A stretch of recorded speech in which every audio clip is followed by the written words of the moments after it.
Guys, Aaron here. Well, it's the end of the season, which means it's time to lay some people off. Now, never an ideal time. Some people don't like it, some people do like it. Guys, we're doing a seasonal job here. When you're in lawn care, landscaping, or construction, or whatever you're doing, it comes to time in Canada anyway, where we are, that the seasons change. We roll into winter, and you need to figure out what you're going to do. Some people look forward to this, some people don't look forward to this.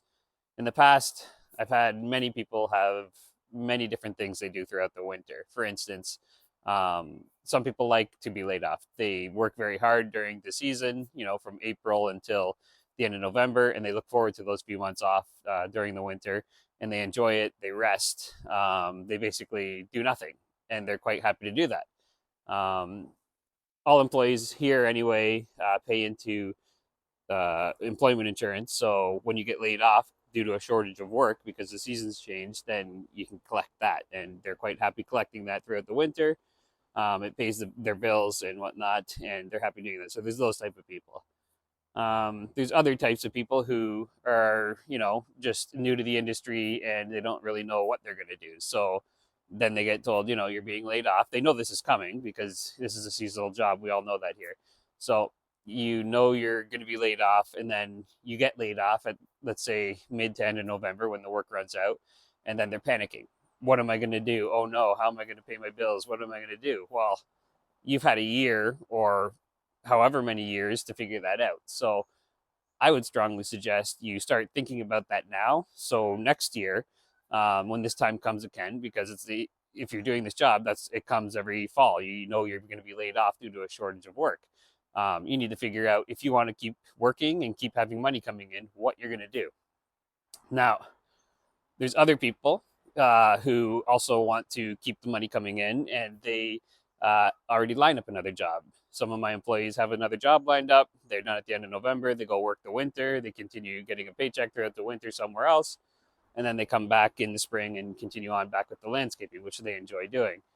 Um, there's other people who will collect the unemployment insurance and go do a side job. They'll do jobs, or they'll work cash, or they'll do whatever, and they'll top up that money, and they make a lot more money than they do in the regular season because now they're getting the unemployment insurance, and then they're topping up doing side jobs and working for cash and whatnot. So they're making more than they make in the regular season, which is nice, and some people like to do that. I'm not saying do that. I pay taxes, right? So but that some people do that. Now, what we used to do around here for most of the time was snow removal. We would end at the end of November, and then we would wait until it snows, and then we're on call, and we would go do snow. A lot of people do that too in the north. There's money to be made there, definitely. We would do mostly commercial sidewalks, but we did some snow plowing as well, and that's what we would do up here. I've transitioned out of that the past couple of years. I don't know, since about 2017, we started doing we would do our snow, and I started buying rental properties, and we would renovate them throughout the winter as well. So we did that for years, and then last year was the first year we didn't do either. We just took the winter off. Everybody was sort of on the same page. We didn't really want to continue doing snow, um, and we just got out of it, which is fine because I don't particularly want to do it anymore. I've done that for 26 years, so I'm done there. Um, we've also, what have we done in the past? Odd jobs, but either way, regardless, some people in this industry also will leave your company and go work at another company for the winter doing snow plowing, especially with me too. Maybe some of my employees will do that, and they're more than welcome to. You risk the chance that that company may want to hire them for the spring and the summer work as well, and they might go. But I mean, it is what it is. It really makes no difference to me because people come, people go. This isn't jail, right? So that's the way that works. In the past, people that has happened, but again, people come, people go. It makes no difference to me. I just hire somebody else. So winter shouldn't be a scary time, guys. There's lots you can do when the layoff season comes around, when the slow season comes around. If you don't enjoy doing snow, you don't want to be on call all the time. There's so many different things you can do. I've got a course, if you look in the description below, how to get winter work, how to make money in the winter. Anybody can do it. You can open your own small business, full time, part time, work as much hours as you want, make as much money as you want. Very easy to do. Very very easy course to follow along. and it'll just intrigue your mind on what you can do to make your own money throughout the winter season. Simple, easy course. I suggest you check it out. Not for me, for you, because for the amount of money it is, then you're going to make 10 times that, your first week. So regardless, that's that. I wanted to throw that in there. Now, jobs. Some people have other skills in this industry, so they enjoy doing the landscaping work or the lawn care or whatever you're doing in the regular season, and then the winter rolls around and they have that other skill, whether it's carpentry, working in a kitchen, I don't know, making websites for all I know. There's other skills that you all have out there. We all have them. I don't have very many, but most people have some skills that they can make money with. So when the layoff season comes, I suggest you do something like that. Go and get a job if you want the money to continue coming in the way you've been making it at your current job.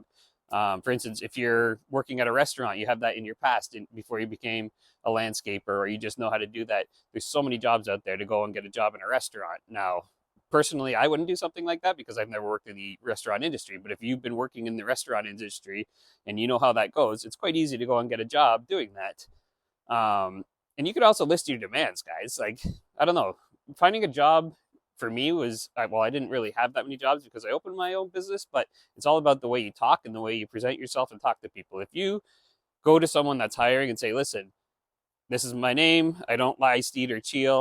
I don't lie, steal, or cheat. I'll work as hard as I can for you, and I'll never be late, and I'll always be on time. If you just say that to somebody, they're going to hire you. I mean, because it's so hard to find those qualities right there. If you just are honest with the person, now you have to hold your end up. You can't just go in there and say, because that's happened as well. People leave here, for instance, to another landscape company. They've worked for me. They're just learning. They think they know everything, but they go to another company halfway through the season and say, oh, yeah, I worked there. I can do this. I can do interlock, build retaining walls. I can do this. I can do that. When all you did was labor on those jobs and you really don't know how to do that. So you ask that other company for a huge, you're making $20 an hour. You're asking them for $30 an hour because you can do all this work. They hire you, think you can do it, and they see you work and they quickly realize we got to get rid of this guy because he can't do any of that. You know what I mean? There's a big difference between just laboring, helping do the job, and taking full responsibility and doing the job. So don't do that. Only promise what you can give, and you'll have no problem finding a job. It's as easy as that. There's so many jobs out there right now in every industry. If you go to something, if you're used to working outdoors and you go to something that's indoors, like a factory job or something, I did that once, and it was like 30 years ago. I lasted 3 shifts, and then I disappeared. I was halfway through the shift. I think it was a 3 to 11 shift at a factory. It was good money back then. I think it was like $20 an hour or something, and that was good money 30 years ago. But you couldn't pay me enough to do that, guys. I'd been working outside. I was used to that. I got a taste of working with good guys and having a good time and not punching in, not punching out every second. And, we have longer breaks, longer lunches. That's not happening at a factory.